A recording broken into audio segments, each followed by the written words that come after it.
Все так же частой причиной заболеваний служит внутрисемейное заражение. Озабоченность руководителя управления Роспотребнадзора можно понять. Впереди долгие праздники. Это значит, жители будут активно контактировать, посещая людные места. А вирус не думает ослабевать. Доля ковидных пневмоний увеличилась на 46%. Но тяжелых случаев среди них стало меньше на треть. Уязвимой группой остаются лица старше 65 лет. Заболеваемость в этой группе выросла на 71%. Поэтому данной категории следует ограничить круг контактов. Поэтому от новогодних визитов к родственникам в возрасте 65+ в Роспотребнадзоре советуют воздержаться. Время для этого неподходящее. Заболеваемость COVID-19 среди детей в 8 раз ниже, чем у взрослых. Но ребенок может быть переносчиком вируса.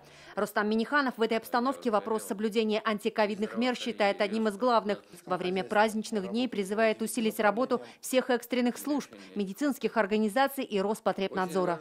Важно соблюдать неукоснительно санитарную безопасность.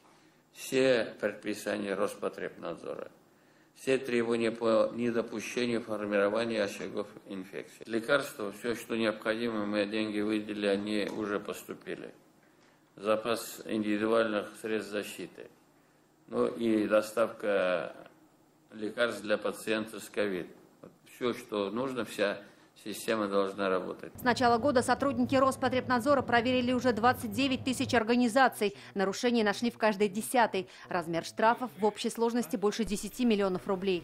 Наиболее дисциплинированными оказались наши промышленные предприятия, среди которых доля нарушителей составила всего 1,5%. Наиболее часто нарушения выявлялись в частных медицинских организациях, объектах бытового обслуживания населения, в системе общественного питания. 37 предприятий после проверок Роспотребнадзора вынуждены были закрыться. У кого-то на устранение нарушений ушло 5 дней, у некоторых все 90. Юлия Гоголева, ТНВ, Казань. Закажи рекламу на ТНВ. Телефон в Казани 5 705 100.